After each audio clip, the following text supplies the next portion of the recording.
Assalamu alaikum, dear students. I hope you all are enjoying the rainy days. Here I am with lecture number 18. It's from unit number 18. It's a beautiful poem. The title is A Dream Within Dream. A poem by Edgar Allan Poe. First year English compulsory. This is Sumaira Zahir from Army Burnhall College for Girls.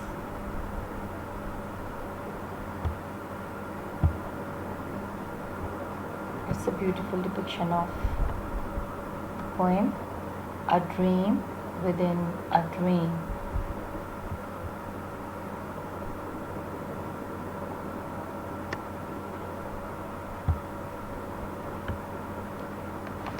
The poet Edgar Allan Poe was an American writer, poet, editor, and literary critic.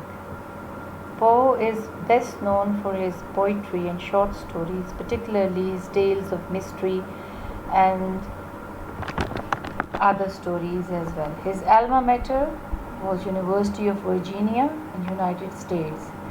He was born on January 19 and died 7th October 1849, just at the age of 40 at Baltimore.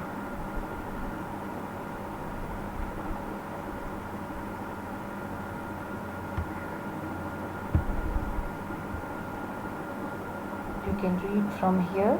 I have just tried to show you the rhyme scheme of the poem. It has a beautiful rhyme scheme because it is written in couplets. Bro, now.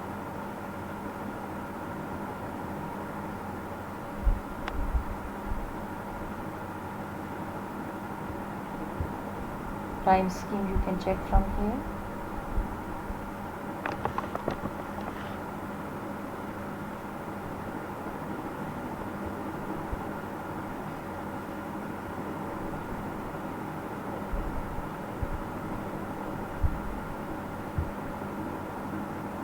Okay,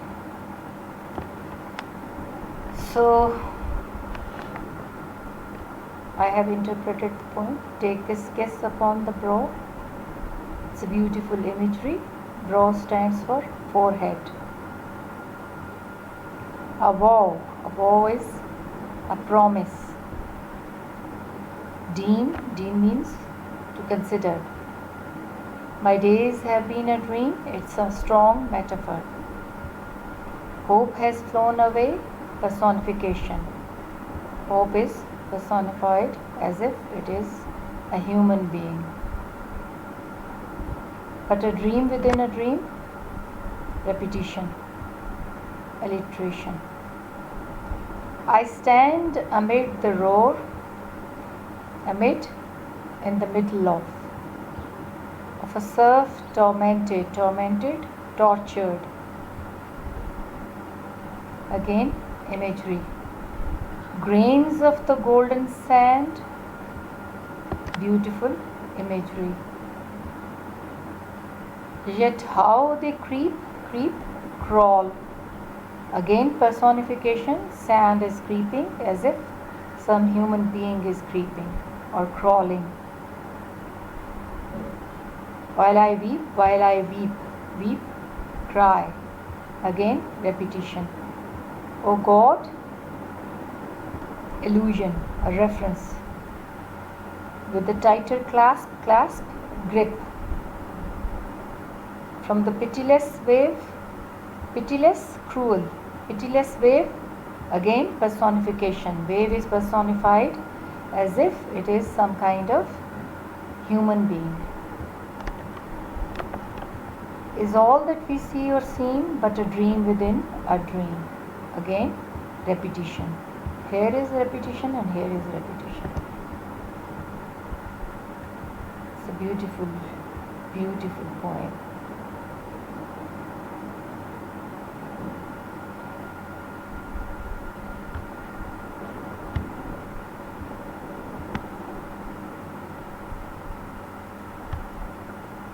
Okay. Stanza number 1, lines 2 to 5. And in parting from you now, thus much let me avow.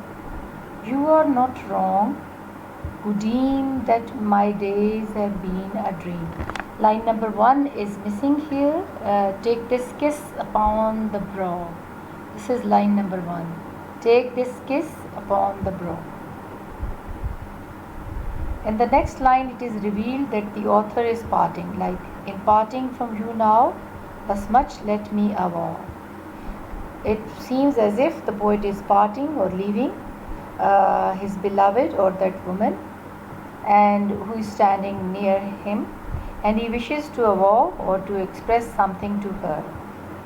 Apparently, the woman says that his days has been a dream, like the days they have spent together, they were seemed as if it was a dream to the woman, and the author finds to be true. The poet also finds it to be true, because the good days, they always pass like a dream. That the woman is not wrong. The meaning of dream here is unclear. It's either he really has been dreaming, or the woman is talking about how their time together was dream-like. I think this second version is okay, because usually when we have a good time, so we always say that good times are just like dreams and they pass so quickly.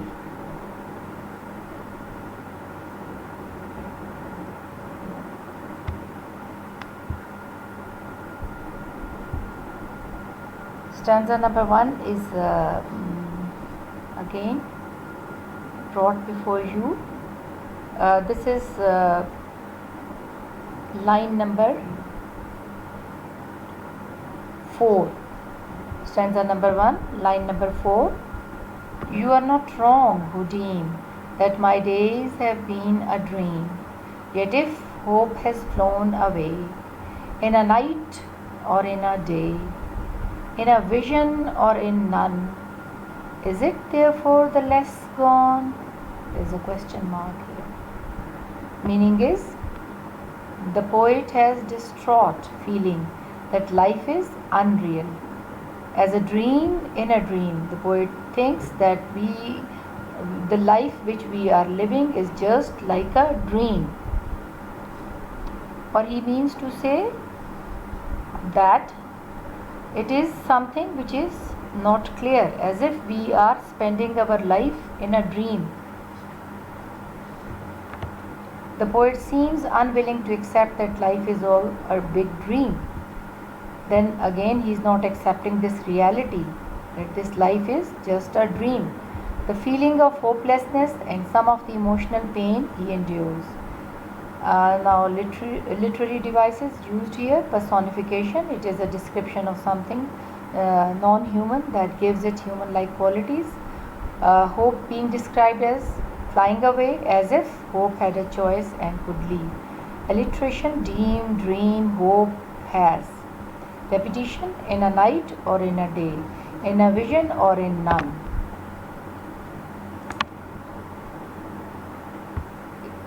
In all these lines, he means to say, first of all, he is demanding a farewell kiss on the brow of the lover, and it is a way of parting from the lover. Then he is not happy, he is not in a happy mood, he is in a sad mood as they part their respective ways, like they are leaving each other. So the poet is not happy. The poet wonders how the time has passed so quickly, which they spent together. He agrees with the idea of the lover and says that she was right, that his life with her was just like a dream, and they have to now part their ways. He adds that his relation was like a dream he saw, and when he woke up, it flew away.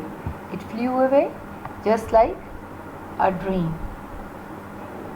When hope is gone, all is gone. He consoles himself that all human existence is just a part of an elaborated dream which we all are witnessing.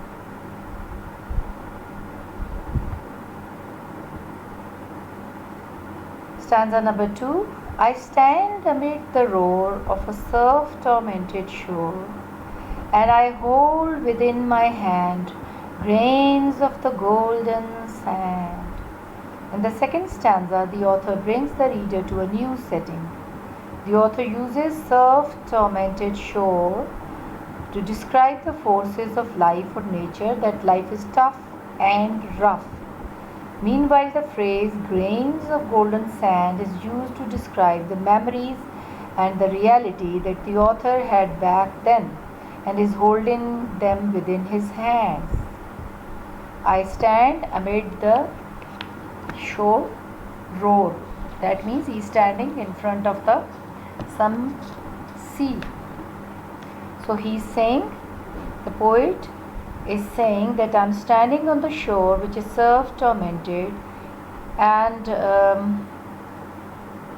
now the poet is imagining as well, as if he's standing. First he imagines that he's standing near the seashore, and then he imagines as if he's standing on a sunlit shore, bathing in the warm sunlight. As he stands on the beach, holding some sand in his hand, the sea waves strike the shore loudly. The grain is golden because of the sun heat. Like the grains of the sand he is holding in his hand, they are looking golden in color because of the sun heat or the light of the sun.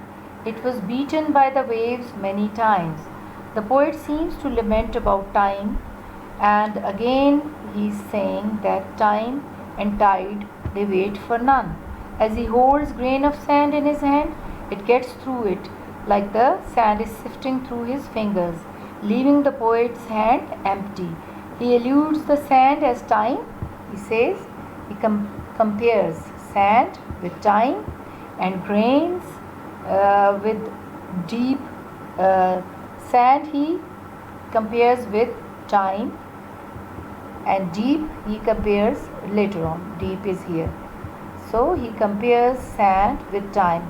Like as we are unable to hold sand in our hands or the grains of sand, similarly we are unable to hold the moments of time in our hands, because time is passing on and on. Time and tide wait for none. He cannot control them. Stanza number 2, same, line 16 to 18. How few, yet how they creep through my fingers to the deep. Deep here means ocean. How few? He's talking about the grains of sand. They creep, they crawl through my fingers like they are sifting. They are running away from my hand or fingers, and they are again mixing in the deep sea, in the sea, while I weep, while I weep. So the author tells us that he can only hold a few of grains at a time, and they somehow manage to escape through his fingers into the deep sea, meaning the deep ocean. Meanwhile he is weeping, and he says, while I weep.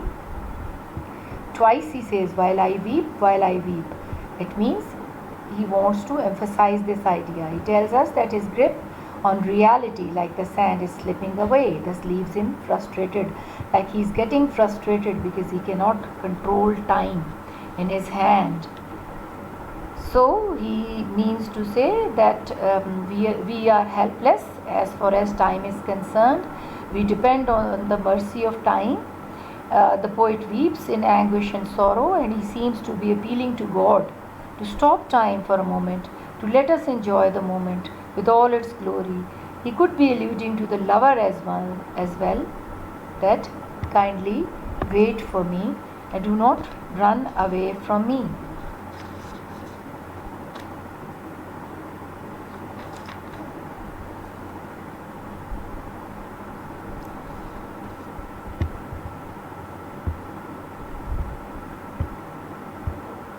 Oh God, this is allusion to God. Can I not grasp? Can I not control or keep them tight in my hand? Them with a tighter clasp. Again, he's talking about time, giving the example of grains of sand. Oh God, can I not save one from the pitiless wave? Is all that we see or seem but a dream within a dream? The repetition of the two words, oh God, stress out that the poet, desperately having hopes to God to let the beautiful moments remain in time and not leaving him as in reality, no matter how tight his clasp, his grasp, his, his grasp could not save the memory here sand from slipping away. He then questions again whether everything that happens to us in life is as irrelevant as a dream. Like, is this all a dream only? He is alluding to God here, to stop time for a moment, to enjoy the moment. And he could be alluding to the lover as well. As a result, no matter how hard he tries, he eventually relinquishes the sand from his clasp. So he says reality wins in the end, dragging him out of his self-created imaginative world of dream. I weep for the fast going time. He cries in grief and says that he cannot save one moment of time from passing quickly. He wonders about the time lost and lover parting away. Then he continues to wonder if all his sensory experiences were just a dream. So then what? All that we see and all that appears to us is not an illusion or a dream. Like, is it an illusion or it's a dream only? Personification is again applied here. Pitiless wave. Waves are described as if they have some feelings like human beings. Repetition. Oh God, can I not grasp? Oh God, can I not save? All that we see or seem but a dream within a dream. This is repetition.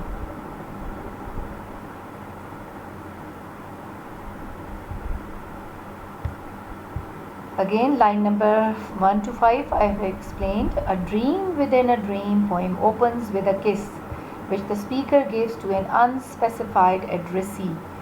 It's a kiss upon the brow, he says. So it is not necessarily a romantic kiss, but that does seem the most likely scenario, given what follows. In other words, the speaker is probably talking to a lover. The gentle consonants and assonance of the line convey the affection of the kiss. I can read the line. Take this kiss upon the brow, and in parting from you now, thus much let me avow, you are not wrong who dream. So, take this kiss from now is explained in detail here. Take this kiss upon the brow. It's an interesting opening to a poem because it happens without an attempt to establish a context for the kiss. It just happens. There is a sense of urgency, then, and perhaps even desperation. This is confirmed by lines 2 and 3, which reveal that the speaker is parting, is moving or leaving the lover, and he's going away from the addressee or the lover. And in fact is doing so right now. These lines suggest that the rest of the stanza will be the speaker's words of goodbye, the words that the speaker feels most need to be said, given that these two people are having to go to their separate ways. Though again, the circumstances of this are not clear.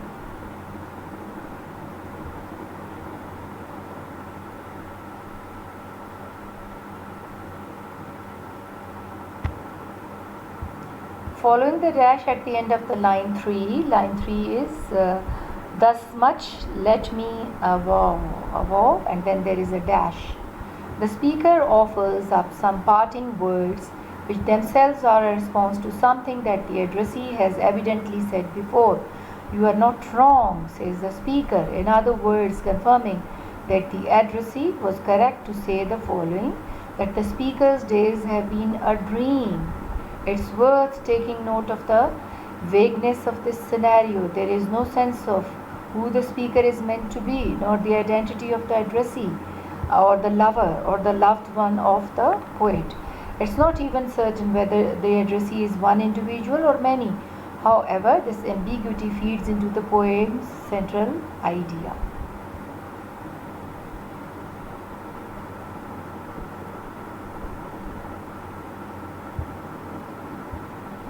To that end, there is something childlike and wondrous about the alliteration that across line 4 and 5. like, you are not wrong who deem that my days have been a dream. You are not wrong who deem my days have been a dream. These D sounds, D, D, D, are playful, almost like trickery, like the kind of stuff the Mad Hatter might speak in Alice in Wonderland, or tongue twisters.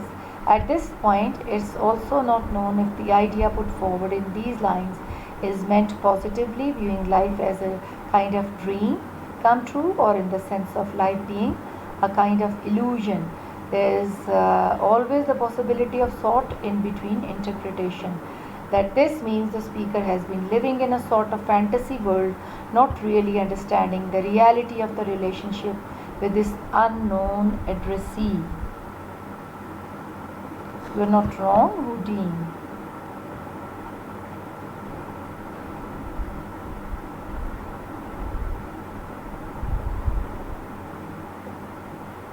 Actually, he wants to tell his lover, if you want to go, so you can go. You can, because like time, I cannot control you. I cannot hold you back with me. I cannot stop you. My relation with you was like a dream, which is not a thing to be stopped. He compares then his love with a dream, or the beautiful time spent with the lover with the dream. This is a beautiful depiction when we all sleep and we are witnessing beautiful dreams.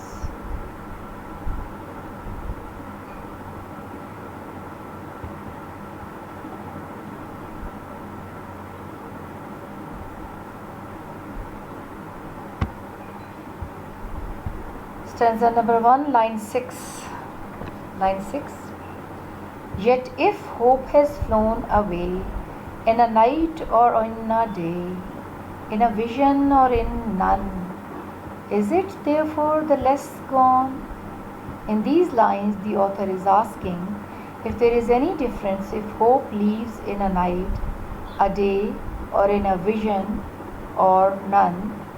Vision here means dream. The author implies that no matter when hope flies away, in what state, in a vision or not, it does not really matter, the hope is still gone. Like if the hope is gone, nothing is left.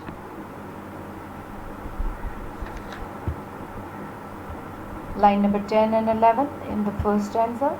All that we see or seem is but a dream within a dream. In the beginning of the stanza, the author admits that the woman is not wrong who is leaving him. She is not wrong. She had to leave him. As time leaves us, similarly, she has to leave me. And in the end of the stanza, he finally agrees and says the same thing. Not only a dream, but it is a dream within a dream. The author implies that everything that he has experienced has been a dream, a fantasy, imaginative world, and that there is no such thing as reality. He wonders how the time has passed so quickly, which they have spent together. So that's why he agrees with the idea of the lover that she was right. The life which they have spent together, it was just a dream. He adds his relation, that he tells that his relation was like a dream with her. He saw, and when he woke up, it was just a dream that flew away, just like hope. When hope is gone, all is gone. He consoles himself that all human existence is just a part of a dream, which is condensed into a classified dream. So he says, my relation was not more than a dream within our dream. Like we are living a life, we are in a dream, and whatever we are witnessing, that is a dream within a dream. The beautiful moments which we are experiencing, it is just a part of dream within a dream. Conclusion. A Dream Within a Dream by Edgar Allan Poe tells the story about a man who is leaving or parting from the woman he loves. Poe uses diction to describe the feeling of the man He goes into deep sadness and desperation as he tries to hold the reality within his hands and questions whether everything that he has experienced has been a dream or not. Meanwhile, musical devices, especially rhyme, is used so that the poem will sound more beautiful and thus appealing to the readers. The combination of diction and musical devices that Poe uses in the poem makes us to be able to understand and feel the meaning of the poem that Poe wants to deliver to the readers. It's a very simple poem with very simple diction, simple language.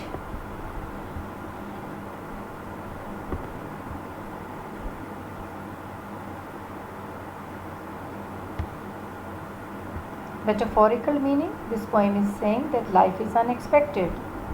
Life can sometimes be very unreal, like a dream. It may seem like a dream, but it is reality and it will never change. Like our life, which we are spending, is just like a dream when we are facing hardship of life. So definitely we do not want to face that reality, that hardships of life. Then we want to consider it as a dream, or we wish that it might be a dream. And then life cannot be, it is totally unexpected. We never know what is coming to us in our future. Plus, we cannot control time, we cannot control our age. We have to get aged and we have to die one day. Again, this is the depiction of the lover who is parting, or the poet parting ways with his lover and saying goodbye to her. And then he thinks it was a kind of dream, the time which they had spent together, or the beautiful moments they had spent together, was just like a dream because they passed away so quickly.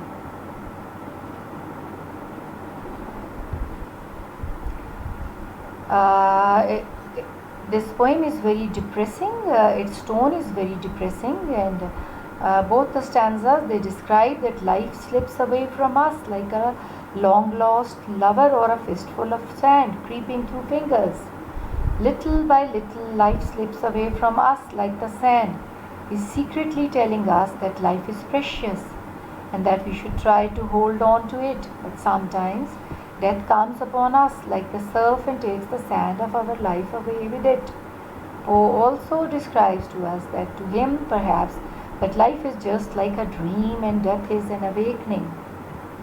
Poe says that if we are lucky, we will be remembered when we die. Otherwise, the dark wave of death will come and wash away our hand, our sand, the memories and elements of our past life. Like we will die one day, and if we have done some good deeds, so definitely people will remember us. But if we have not, nobody is going to recall or to remember us.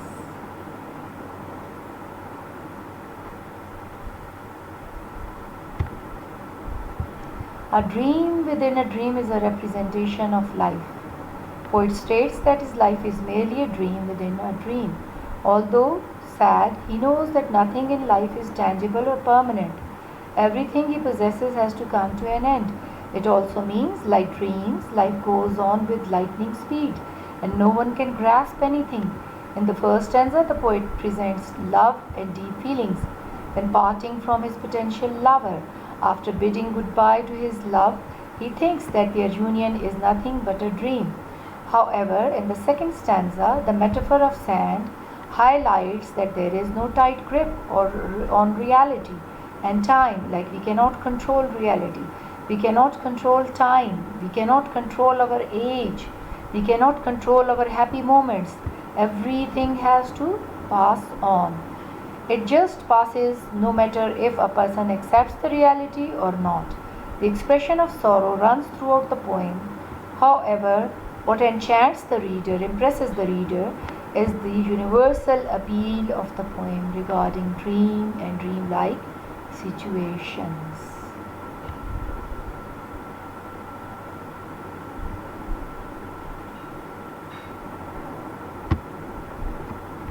Major themes.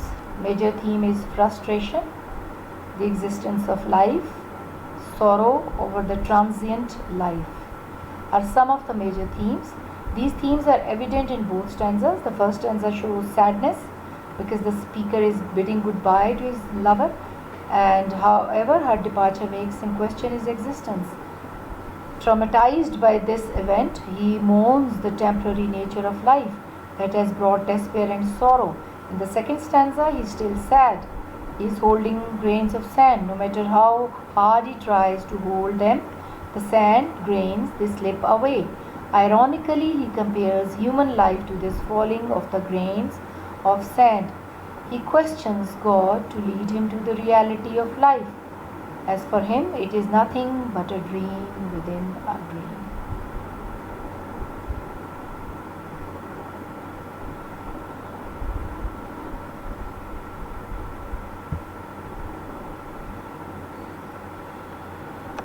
Analysis of literary devices. Literary devices that are used in the poem. Metaphor. The whole poem is an extended metaphor. Symbols. Symbols are also used here. For example, the grains of sand is a symbol of passing time. Imagery. The use of imagery makes the reader visualize the writer's feelings. And here, kiss upon the brow or grains of golden sand, pitiless waves. These are all. This is all beautiful imagery. Alliteration is the repetition of the same consonant sounds. Grains of sand, or that my days have been a dream. This is all alliteration. Consonants, repetition of consonant sounds like while I weep, while I weep. Assonance is the repetition of vowel sounds. For example, of surf tormented, or in a night or in a day. Personification is also used. Hope has flown away, and it gives human attributes to hope. Literary analysis shows that with the help of the above devices, Poe has made his thematic strand of the transient life very clear to the readers. You can all read it thoroughly. It would be helpful to you.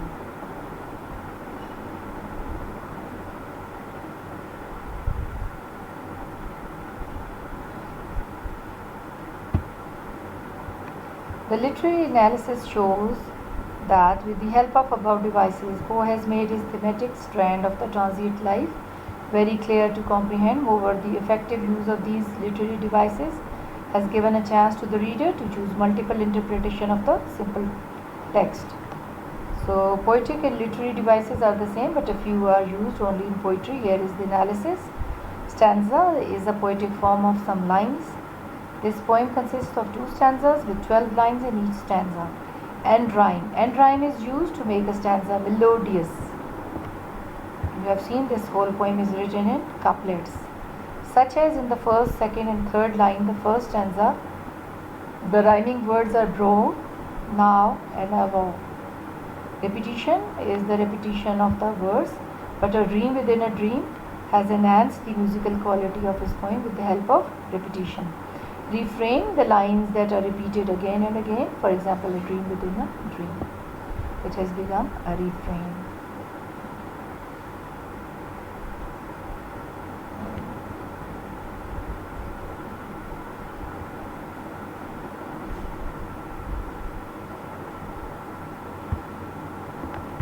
Imagery, kiss upon the brow, grains of golden sand and pitiless waves are used which are appealing to the sense of sight. These images evoke the feelings of sadness and dejection along with the feeling of fleeting of time. Kiss upon the brow, they give you sadness and dejection, and grains of golden sand and pitiless waves, they give you a feeling of sadness, because when you feel that the time is fleeting by, you cannot control time. These images make us visualize the emotions of the poet. So beautiful imagery is drawn in the poem.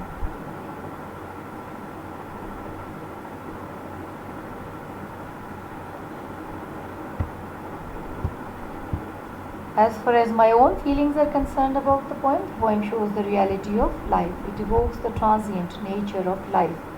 It makes me realize that we all are mortal beings, and one day we will leave this world for our permanent abode. That is, we will inshallah be in paradise. The presentation of the grains of sand which slip from the poet's hand, and he is unable to stop them. Similarly, my lifespan is slipping away, or all the moments are slipping away each day. When each day is passed, it means each day is getting away from my life. This is the feeling that makes me think of the message in the poem, which is universal regarding the dream and dreamlike situation.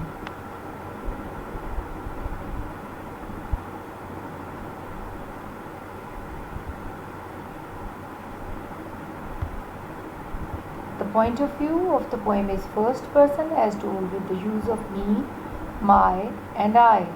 The persona of the poem is Poe himself or a young man. Line 1 gives the image of a man kissing the forehead of his lover.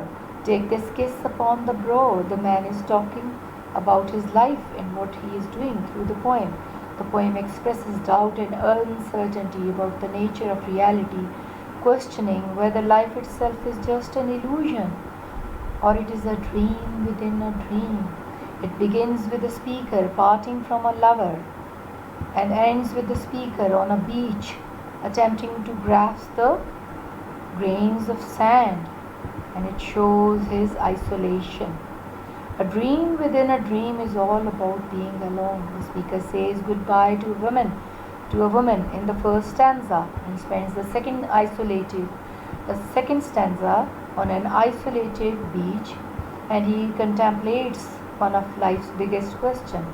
Major themes in the dream are frustration, the existence of life, sorrow over the transient life are some of the major themes. These themes are evident in both stanzas. The first stanza shows sadness, speaker is bidding goodbye. Second stanza describes the ideas that are recurring. Themes in Poe's other works as well, such as isolation, inner turmoil, the fine line between dreams and reality, and whether or not that line is comforting or worthy of despair.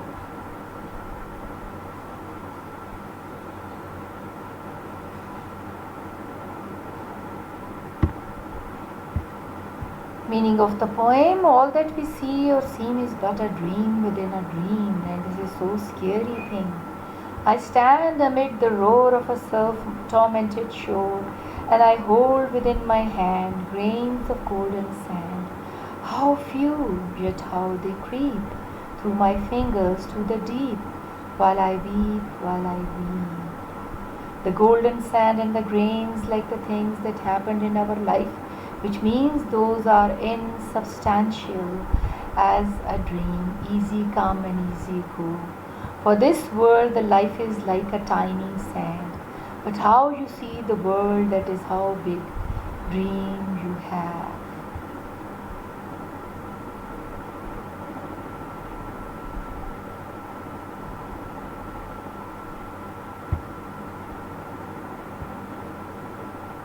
All that we see or seem is but a dream within a dream.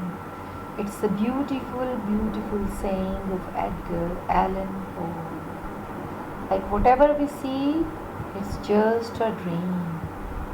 And when we see, that means we are in a dreamy situation. In a dream, we are witnessing another dream.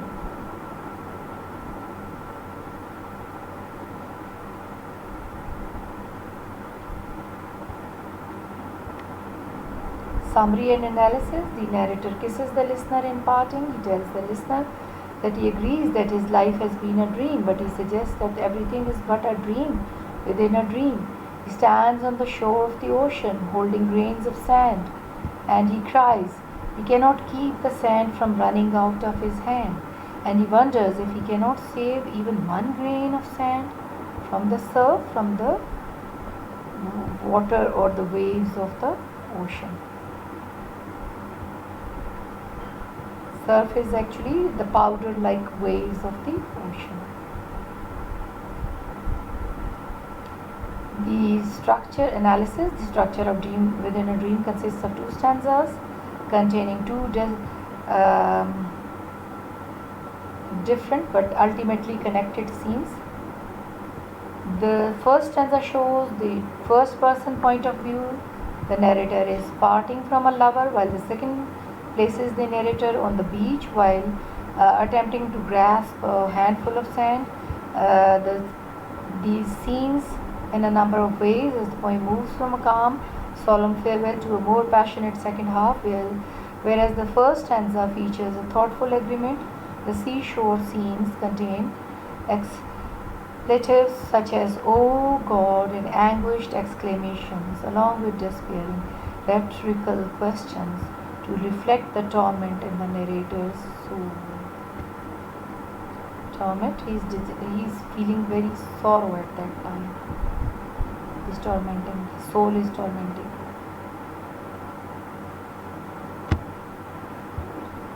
Despite the apparent differences between the two stanzas, they are linked together in an ironic way of their natures. First image, the narrator is leaving his lover.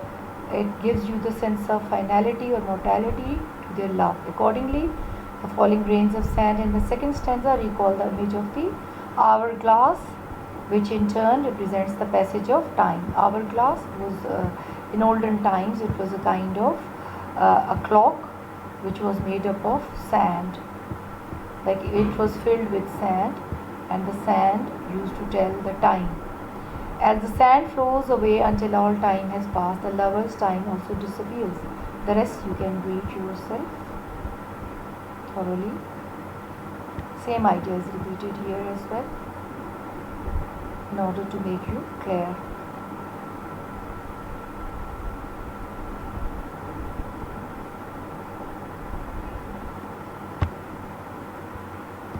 As the title phrase, "A dream within a dream," has a special significance, so Poe takes the idea of a daydream and twists it so to that narrator's perception of reality. This reality reflects upon itself through the dream medium by showing the narrator's distress, sadness at his observations. Poe magnifies the risk of uncertainty and of the potential changes to his identity.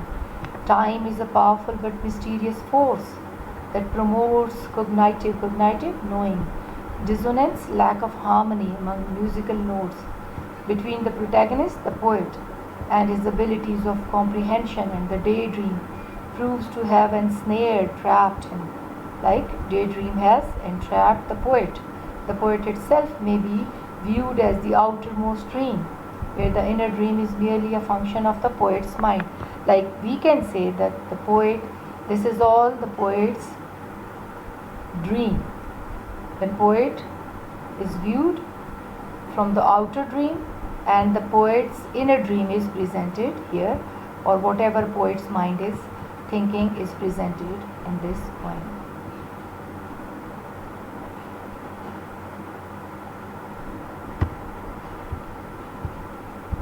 Stanza is a poetic form of some lines.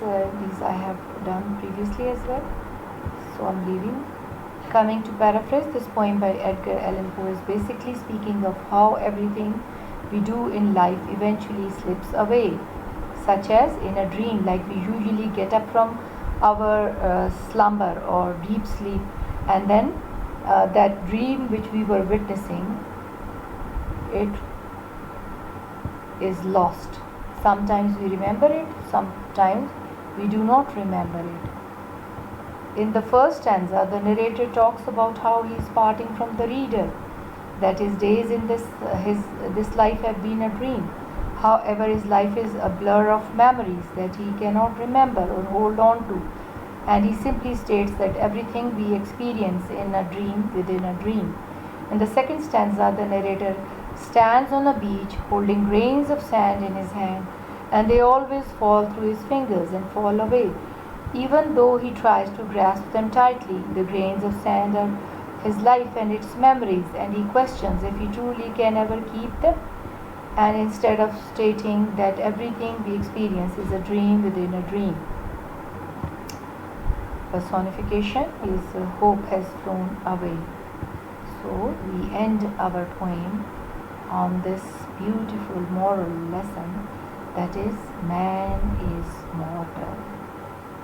Like we all have to die one day. Nothing will be left behind except our good deeds.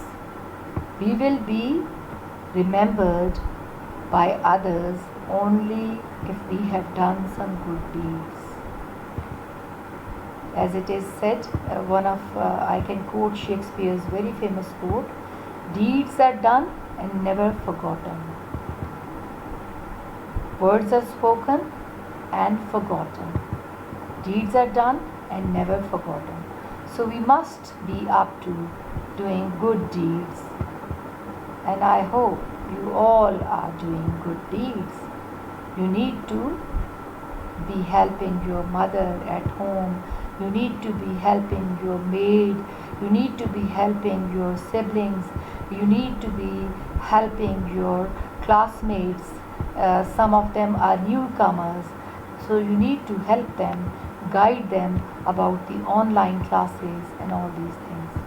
So take very good care of yourself and others, and remember, good deeds, you have to perform good deeds, because they are then going to make you immortal at the end of the day. Your name will exist because of your good deeds. Okay? Allah Hafiz. Take good care of all your loved ones.